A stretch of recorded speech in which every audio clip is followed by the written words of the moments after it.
Previously on The Revolution.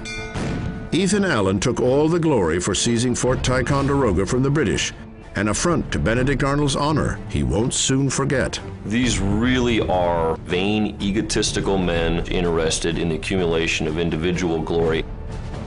John Adams anointed a gentleman planter from Virginia the commander-in-chief of the fledgling Continental Army. Washington is someone who has nothing to gain from the Revolution and everything to lose. Despite their brave defense of Breed's Hill, Washington's soldiers failed even his worst expectations. We say that there was an army. There wasn't an army. There was a gaggle. These men are ragged, getting drunk on duty. It was a mess.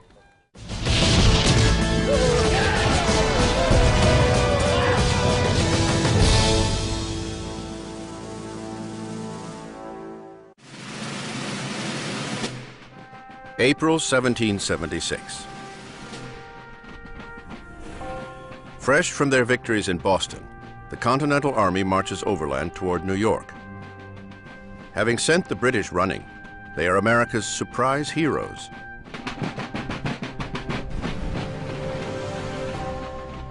Now 10,000 strong, a new notion gathers around them, an idea that will drive the warring British and American armies on a collision course. America wants independence. It will take George Washington and his citizen army everything they've got to win it. The heroes of Massachusetts, now riding high on confidence, have not even begun to taste the full power of the King's vengeance. The British are coming back, this time to deliver a more decisive blow. As they move toward New York by sea, they assemble an armada, the size of which the world has never seen. The British commander, General William Howe, fully understands his orders. What had begun in Massachusetts as an annoying insurgency is quickly becoming an expensive and embarrassing war. It is time to stop it. Flushed with the idea of superiority after the evacuation of Boston, the Americans desire decisive action. Nothing is more sought for by us. General William Howe. New York is the perfect place to end this rebellion, one way or another. The importance of New York City is not lost to either William Howe or George Washington. Whomever controls New York City will control the Hudson River and by extension have the ability to sever the lines of communication between New England and the remaining colonies.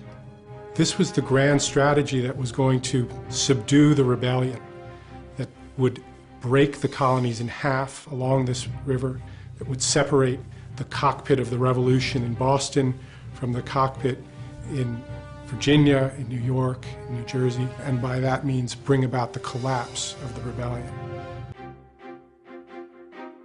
The conflict that has been fought militarily in Boston and politically in Philadelphia now comes to New York, a city already bitterly divided between loyalists and patriots.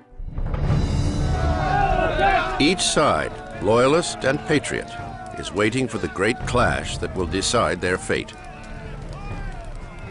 A British victory would likely end the war and return the colonies to the king. A continental win could set the colonies free.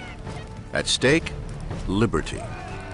The word that has been in colonial ears since the outset of the year, when a slim pamphlet set America ablaze. The sun never shined on a cause of greater worth. Everything that is right or reasonable pleads for separation. The blood of the slain, the weeping voice of nature cries, "'Tis time to part." Finally, someone has given the colonists a vocabulary of revolution. But who is the author?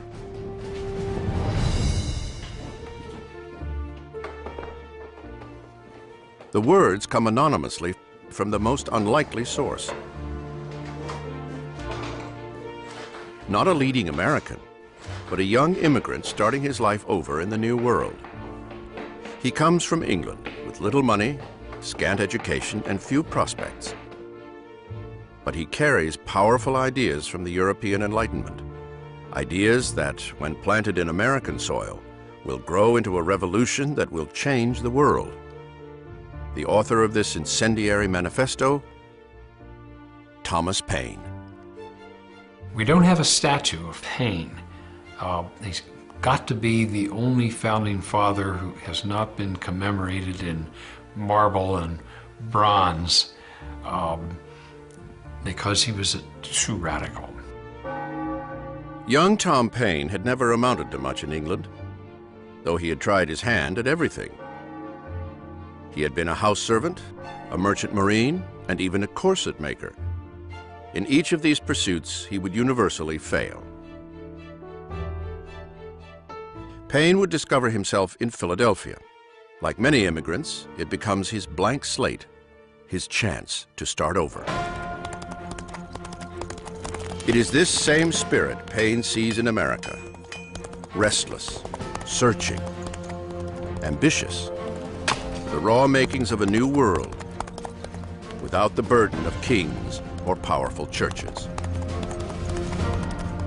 It is a vision Paine turns into 46 simple pages, plain enough for every farmer, fishmonger, or founding father to understand. He calls it simply common sense. We have it within our power to begin the world over again. 'Tis not the concern of a day, a year, or an age. Now is the seed time of continental union. Common sense conjured up a vision of a very democratic America still to be, an America in the making. The pamphlet quickly becomes a sensation, a best-selling how-to book on making revolution.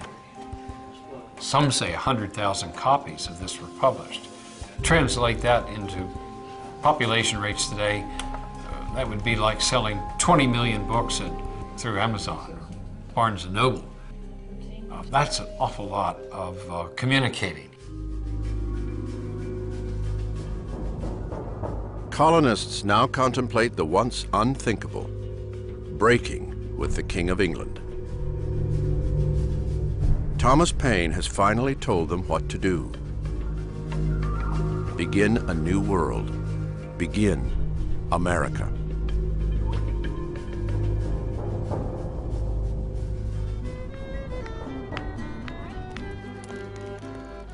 The cause of America is in a great measure the cause of all mankind. O ye that love mankind, ye that dare oppose not only tyranny but the tyrant, stand forth. The army now swells with citizen soldiers ready to fight for Paine's ideals of a new world.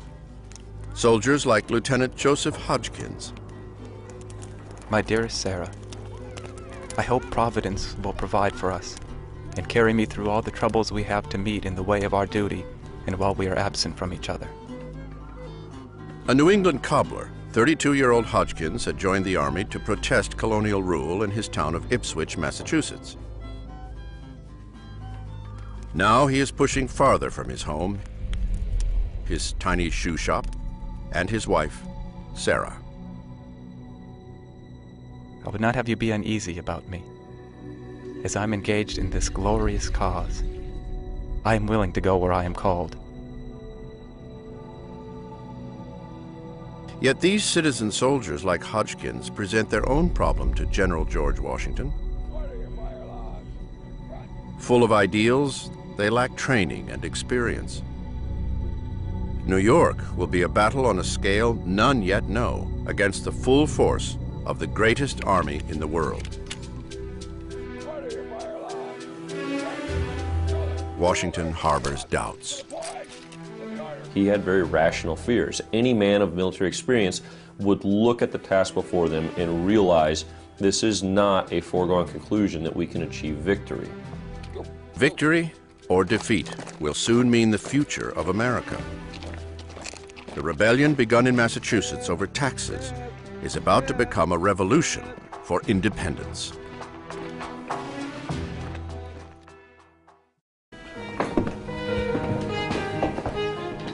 June 1776. The debate over America's political future has been pushed to the forefront.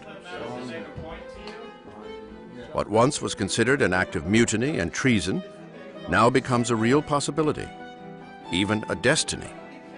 America is talking about liberty. Suddenly, in every tavern, in every meeting house, everywhere people congregate, they're talking seriously about this idea. Should we go for independence or not? And they're talking about the ideas that Paine expresses. We have a grand, robust national dialogue, such as we've never had before or since, around a central theme that meant everything to everybody. The British are intent on stopping it. Having gathered their strength, they arrive in New York Harbor in dramatic fashion. With 130 warships and nearly 25,000 men, they put on a show designed to scare even the most avid rebel. When the British come in the summer of 1776, it's like Star Wars. It's the Empire Strikes Back. It's the Death Star. These multiple acres and acres of white sail coming into the harbor must really have been a sight to behold. This is the most powerful military nation on earth that is bringing that power to bear on you. At his headquarters in Lower New York, Washington has a front row seat. The enemy will endeavor to intimidate by show and appearance. But remember that with so just a cause, victory is most assuredly ours. General George Washington. Outwardly, Washington shows a calm face. Yet inside, he knows that defending New York will be the greatest test he has known. The Virginia farmer, turned rebel leader, is out of his league. Washington was faced with a tremendous task. He had no navy to speak of, and he was trying to protect a group of islands with hundreds of miles of shoreline against the world's most powerful naval force. Miles away in Philadelphia, the reality of the situation is harder to take in. The great leaders of the Revolution, Ben Franklin, John Adams, John Hancock, see what they want to see: an army that has already stood up to the British. It pushes them to take the next step, the ultimate step, toward independence. A Virginia delegate, Richard Henry Lee, throws down the gauntlet. Why do we longer delay? Why still deliberate? Let this happy day give birth to an American republic. If we are not this day wanting in our duty, the names of the American legislators of 1776 will be placed in posterity. Richard Henry Lee. The time is now to make a declaration and commit it to paper. Congress turns to a young Virginia lawyer, a rising star in American politics. At 33 years old, Thomas Jefferson is the ideal American, bright, ambitious, and a gentleman. Jefferson was a tall, slender, gentle, engaging man who wanted to be a scholar and never got a chance because he was such a good politician. Of all the revolutionaries, if I could sit with one at dinner, he'd be the one. But Jefferson embodies America's deepest conflicts and contradictions. Having grown up on a wealthy Virginia plantation, he inherited aristocratic credentials and the 200 slaves to prove it. Yet Jefferson holds to an ideal America, a place of opportunity for everyone, a place where every American is in charge of his own fate. The child nation is growing up and longs to move beyond the shadow of its parent. But they had grown up and they wanted an independent say about how their laws were made and who governed them. And Jefferson knew all of that. He knew that he wasn't writing anything that was revolutionary in the eyes of his own people, only in the rest of the world. Mid-June 1776. Armed with these notions and a deadline of 2 weeks, Jefferson locks himself into a Philadelphia boarding house. He sat in one room in the July sweltering heat of Philadelphia with the flies buzzing all about him, and he forgot all of that, and he just sat down and he wrote and he wrote and he wrote out of his head. When, in the course of human events, it becomes necessary for a people to advance from that subordination in which they have hitherto remained, the opinions of mankind impel them to the change. Thomas Jefferson. It is a heady task for a fairly young mind. Every word must contain a reason to die for. Every sentence an urgent cause to justify rising up against a king. Think about it, the Declaration of Independence is a terribly radical document. That document says that if the government isn't treating you the way you think it should, and if you suffer this mistreatment over a period of time, you've got the right to rise up and destroy that government, to change it. That's a radical thing to say. But Jefferson soon stumbles over the central question of the Revolution. It hangs in the hot air. Who will become a free American? In Britain, the elite legislated. Now, Jefferson's pen could reinvent all that. Would the new America mean rights for every man, woman, child, and even slave? Who's in and who's out? Who's included? Does this mean everybody? Does this mean only the rich? Does this mean property holders? How far do we go? Who's included in this new nation? We hold these truths to be self-evident, that all men are created equal, that they are endowed by their Creator with certain inalienable rights, that among these are life, liberty, and the pursuit of happiness. Jefferson reaches for the highest ideals, but the contradictions of his words come back to haunt him.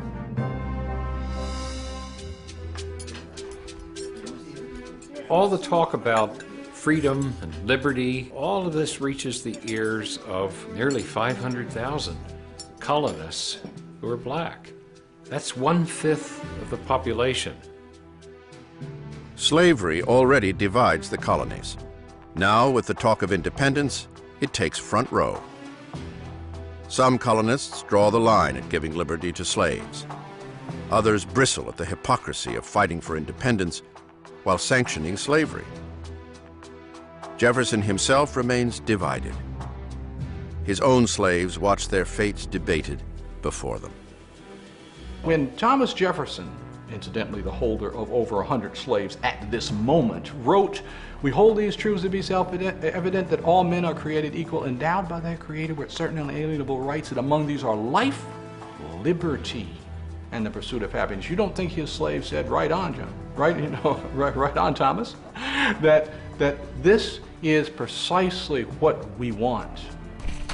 Many slaves choose not to wait. From cities and plantations across America, blacks begin an exodus. They flee. On Washington's plantation, we know that 17 slaves ran. Stephen, 20 years old, a cooper by trade. Deborah, a 16-year-old woman. Peter, an old man. 23 fled from Jefferson. These people had made decisions. What's best for them? Patriot or loyalist didn't really matter. What's my best bet? What does a man like Jefferson make of this when the slaves fled? Well, it throws in his face the notion of the enlightened slave master, and it comes upon him with great force, I think, if it hadn't before.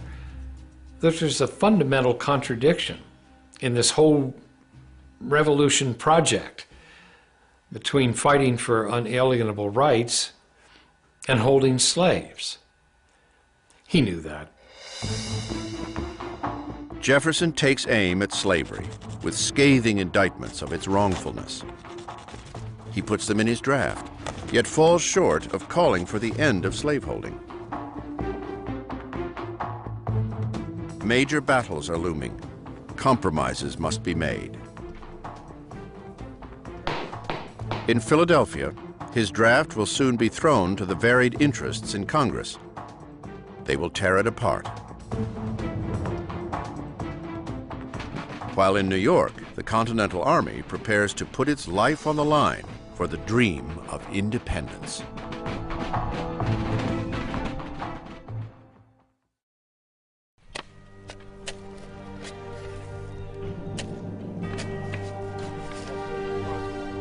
Late June 1776. While Congress works on independence in Philadelphia, 100 miles north on the bluffs of Brooklyn Heights, the Continental Army faces more urgent realities. Put your backs into it, men. They dig in for the fight to come. Every day they expect an attack. Every day it fails to arrive. Lieutenant Joseph Hodgkins oversees the building of fortifications. But he grows tired of waiting. My dear Sarah, I long to see you and my children, but when I shall is uncertain. General Washington is calling in the militia, and I hope we shall be in readiness to meet our enemy. Joseph Hodgkins. While the Americans build fortifications, the British continue to pour into their camp on Staten Island.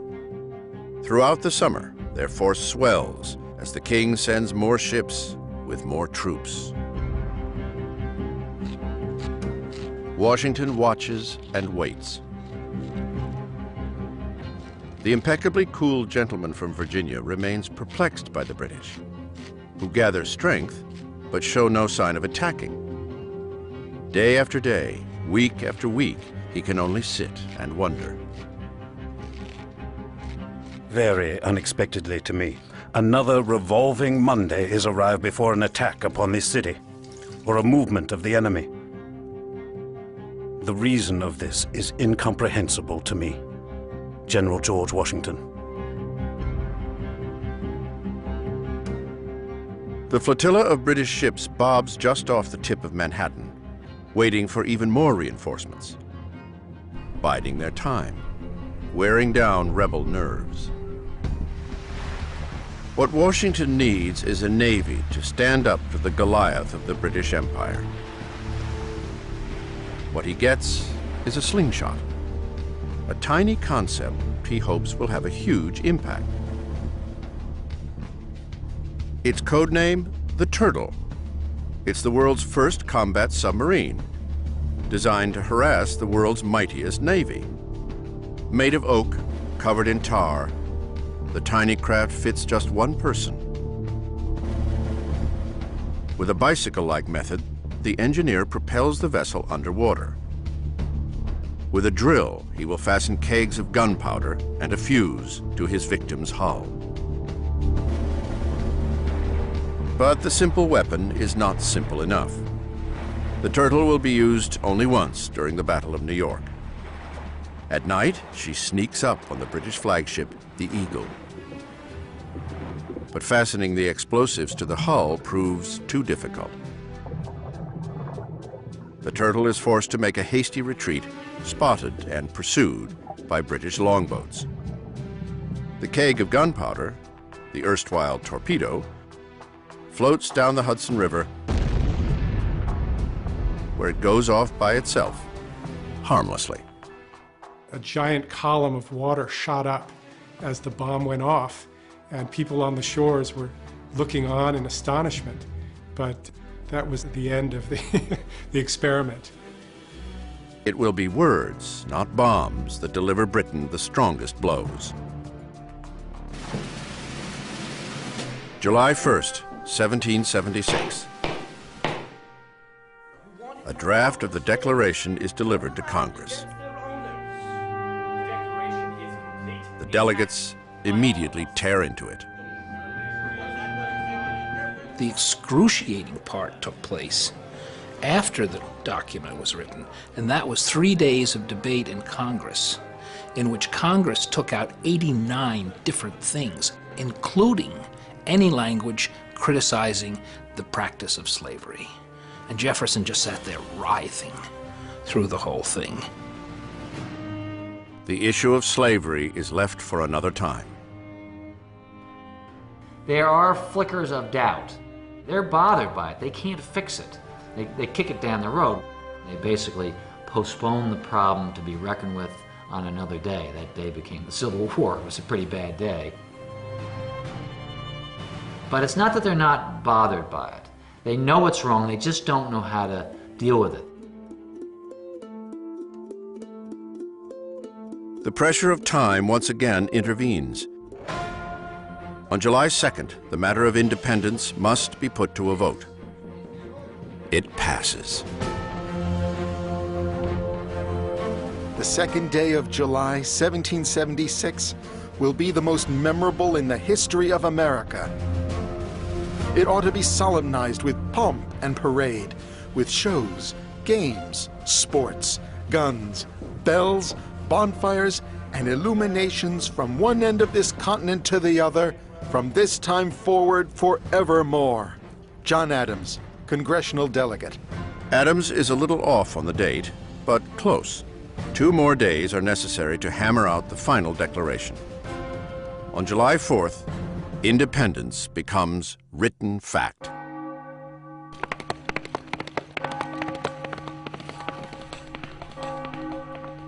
Within days, copies travel by horseback throughout the colonies. No one had set out to create a war of independence, yet they had delivered one. In the town squares all over the country, church bells were ringing and people were huzzahing. The crowd was applauding. People really did believe the birthday of a new world is at hand. These united colonies are, and of right ought to be, free and independent states, absolved from all allegiance to the British Crown. All political connection between them and the state of Great Britain is and ought to be totally dissolved.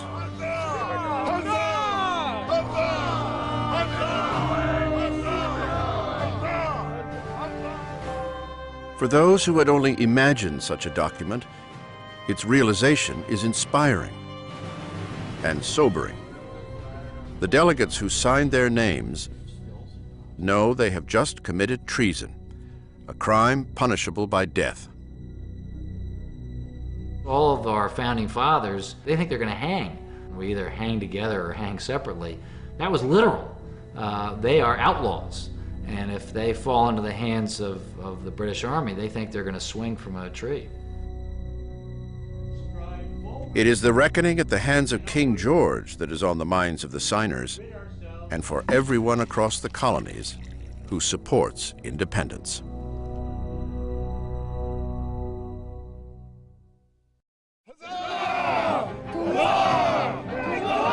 July 1776. Across the colonies, the reaction to the Declaration of Independence is deafening. For it or against it, it's clear that there is no turning back. It is a war that will make or unmake America. The Declaration of Independence does change what the war is about. Up until that moment, the war had just been about forcing the British into a point where they'd be prepared to renegotiate the terms of membership in the empire. But after that moment, it's about getting the British to acknowledge independence. In New York, patriots pulled down a statue of King George. It is a symbolic deed, but a useful one too. The lead is immediately sent off and melted down to make musket balls. 42,000 bullets will come out of fallen King George, and every one of them will be necessary. The battle they have been waiting for has arrived. July 12th, 3 p.m. The British unleash their guns. Only 8 days after the Declaration of Independence, the British answer with a barrage only the world's most powerful empire could muster.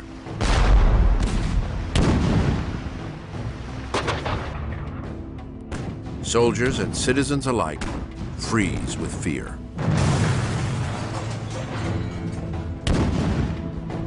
A lot of these soldiers were 16, 17 years old, fresh off the farm. Some of these American soldiers were drunk.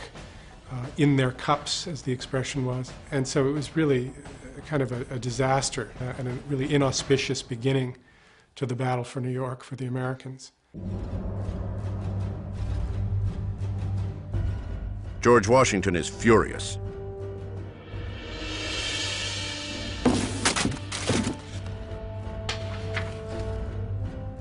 The British have made clear their power. Now, inexplicably, they stop the attack. As quickly as the barrage comes, it ends. It is merely a show of force, a scare tactic by the British commander, General William Howe. In fact, Howe's goal was not to win. It was to force the Americans to a conference table. It wasn't about inflicting crushing military defeat. It wasn't about humiliating the colonists. It was about showing them that British liberty was something worth having. The British, having amply displayed their might, now counter with an invitation to talk peace. But Howe makes a small, yet costly, miscalculation. The message he sends is addressed simply to George Washington, a breach of protocol that is instantly recognizable. The British are in a very difficult position. If they address the latter as His Excellency George Washington, Commander-in-Chief, they're effectively recognizing the legitimacy of the Continental Army. For Washington, this is a critical thing. He needs to be recognized. They are equals, after all. Howe commands an army, Washington commands an army. The messenger and his various letters is rebuked several times. Finally, the letter is accepted. But by then, Washington wants no part of it. He sets aside the letter without opening it. The Americans will not consider negotiating. So high is the vanity and the insolence of these men. Their leaders seem to risk everything, so that blows and war seem inevitable. Ambrose Searle, British Secretary.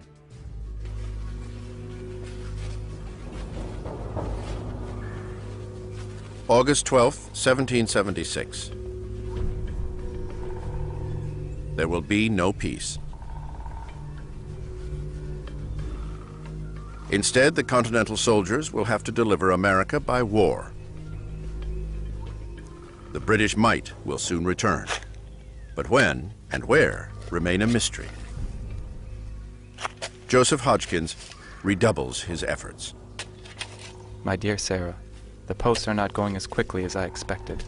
It is thought this fleet will get all the strength they can before they make an attack on us. But we are awaiting and expecting them every day.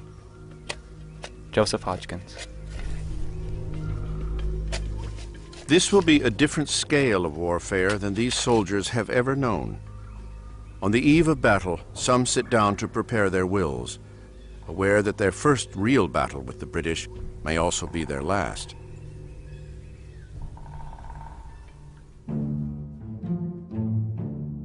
At their camp on Staten Island, the British are not nearly so nervous.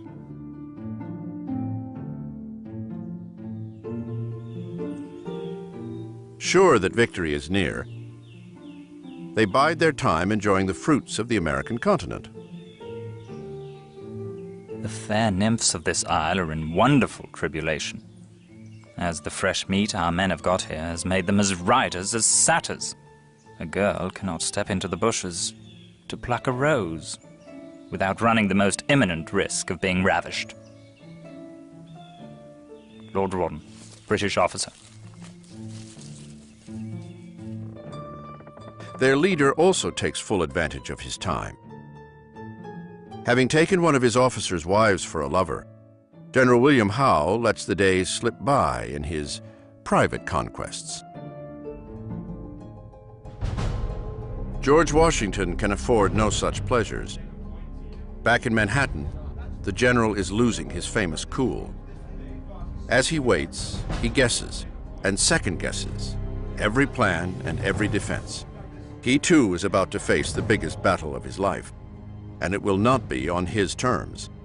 It is the British who are running this show.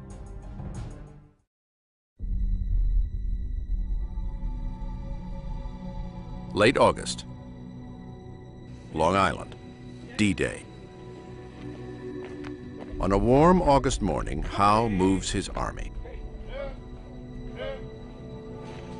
More than 15,000 British soldiers now march toward the American positions. For the first time in the brand new War of Independence, the British will test the strength of the American army head on.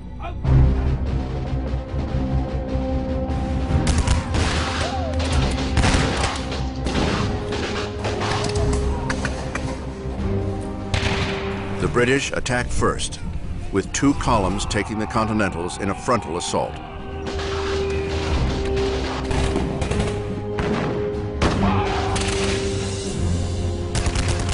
The 2 sides face each other in massive lines, often a mere 100 yards apart. They gave everybody a couple of tots of rum just to get them liquored up enough to do this. The Americans didn't have that discipline. They didn't know it.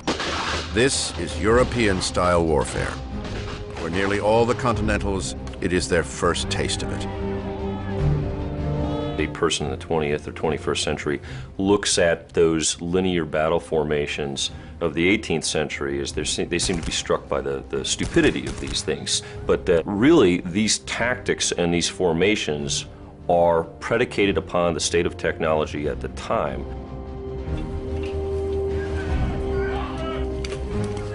In open field battles and in smaller forest skirmishes, the Americans struggle to hold their own.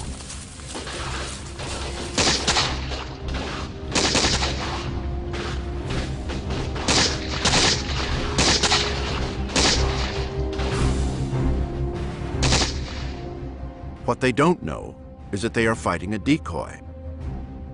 The bulk of Howe's army is actually a third flank, marching out and around the American forces.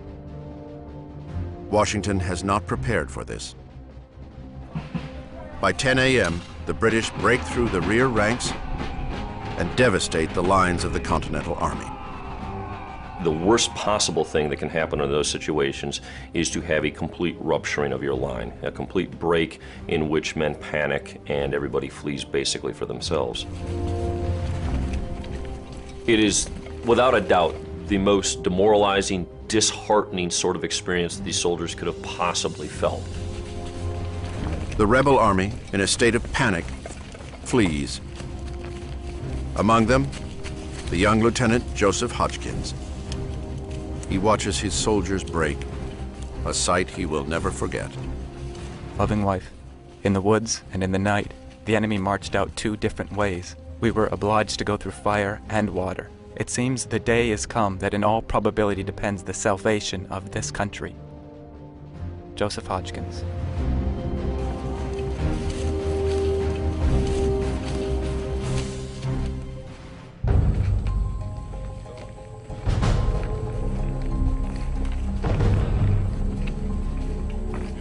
The army straggles back, minus the 300 dead and 1,000 captured.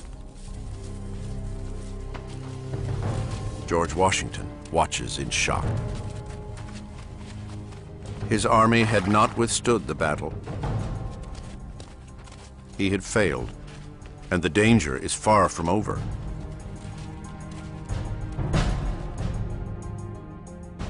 At Brooklyn Heights, the army is trapped on all sides.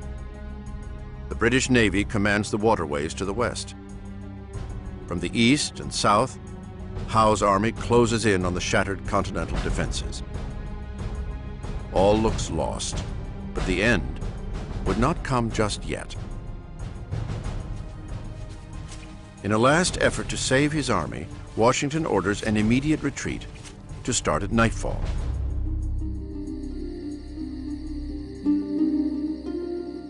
Under the cover of darkness, the army begins to move, stealthily, using every ferry and fishing boat available to them. All through the night, soldiers are ferried across a narrow slip between Brooklyn and Manhattan. They soon run out of time, but they get one final providence. As morning breaks, a strange and eerie fog sets in over New York Harbor, engulfing the area in a near blackout. It is their salvation. The British see and hear nothing. I could scarcely discern a man at 6-yard distance. In the history of warfare, I do not recollect a more fortunate retreat. Benjamin Talmadge, Continental officer.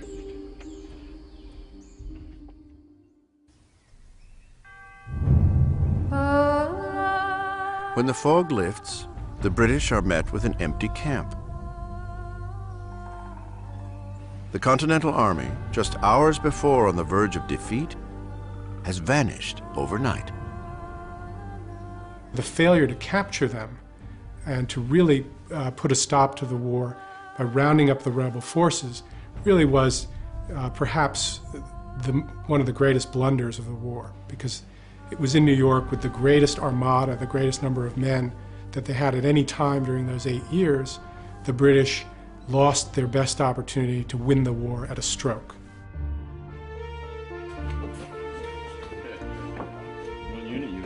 The remains of the rebel army recuperate. Dispirited and defeated, they can only wonder what will happen next. Having made it off of Long Island with the others, Lieutenant Joseph Hodgkins now has a moment to communicate with his wife, Sarah. Her words are those of many back home across the colonies, a mixture of immediate fears and distant hopes. My dear husband, I desire to be thankful that you have got off of Long Island. I think things look very dark on our side, but it has been observed that man's extremity was God's opportunity. Sarah Hodgkins.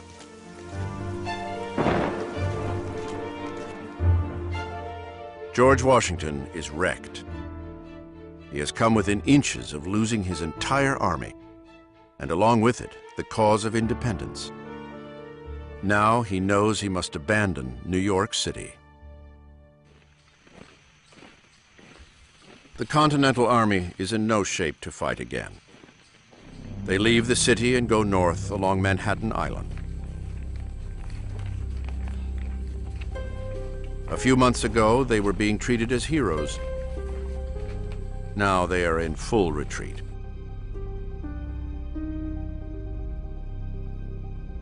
Washington's reputation has plummeted too. His inexperience and mistakes had been costly. His ability to lead an army is now severely in question. Soon, he will receive challenges from within his own ranks. If you stopped the clock in 1776, you would have suspected that this guy would be out of a job pretty soon. Things were not going well. The dream of a new world, Thomas Paine's vision, seems more remote with each step.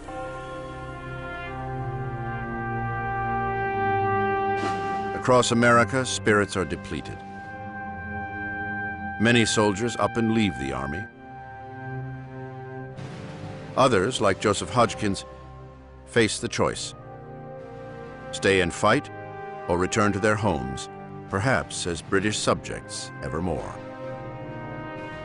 My dear Joseph, I hope if we live to see this campaign out, we shall have the happiness of living together. It will trouble me very much if you should engage again. Your most affectionate companion until death, Sarah. Hodgkins will stay and retreat with the remains of the army toward an uncertain future for himself, for the army, and for the cause of independence. The revolution will go on, but it is about to enter its darkest days. Next time on The Revolution, confidence in Washington reaches an all-time low as America's revolution descends into anarchy. The Americans in 1776 have encountered nothing but defeat followed by defeat. This really negatively affects the morale of his force, who really now question whether or not Washington is the right man for this job. Washington makes a bold decision to strike the Hessians at Trenton. It was a do or die moment.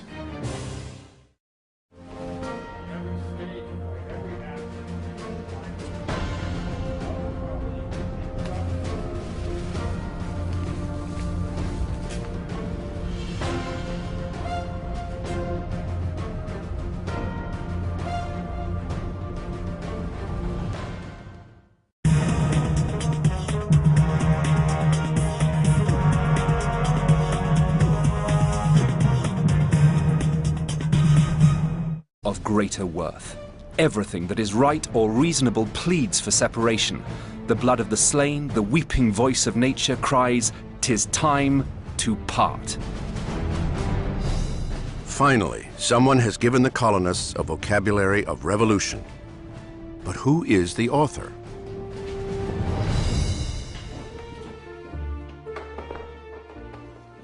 The words come anonymously from the most unlikely source.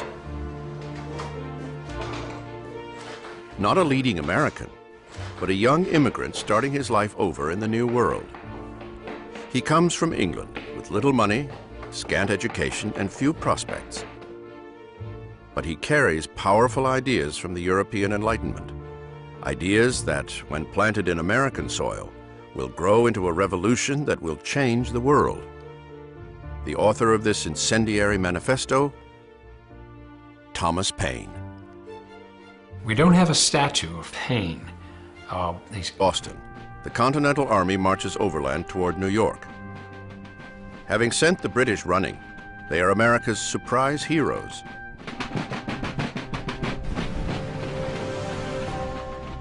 Now 10,000 strong, a new notion gathers around them. An idea that will drive the warring British and American armies on a collision course. America wants independence. It will take George Washington and his citizen army everything they've got to win it. The heroes of Massachusetts, now riding high on confidence, have not even begun to taste the full power of the King's vengeance. The British are coming back, this time to deliver a more decisive blow. As they move toward New York by sea, they assemble an armada, the size of which the world has never seen. Rebellion that would break the colonies in half along this river, that would separate the cockpit of the revolution in Boston from the cockpit in Virginia, in New York, in New Jersey, and by that means bring about the collapse of the rebellion. The conflict that has been fought militarily in Boston and politically in Philadelphia now comes to New York, a city already bitterly divided between loyalists and patriots. Each side, loyalist and patriot, is waiting for the great clash that will decide their fate. A British victory would likely end the war and return the colonies to the king. A continental win could set the colonies free. At stake, liberty. The word that has been in colonial ears since the outset of the year, when a slim pamphlet set America ablaze. The sun never shined on a cause. Previously on The Revolution. Ethan Allen took all the glory for seizing Fort Ticonderoga from the British, an affront to Benedict Arnold's honor he won't soon forget. These really are vain, egotistical men interested in the accumulation of individual glory. John Adams anointed a gentleman planter from Virginia the commander-in-chief of the fledgling Continental Army. Washington is someone who has nothing to gain from the revolution and everything to lose. Despite their brave defense of Breed's Hill, Washington's soldiers failed even his worst expectations. We say that there was an army. There wasn't an army. There was a gaggle. These men are ragged, getting drunk on duty. It was a mess.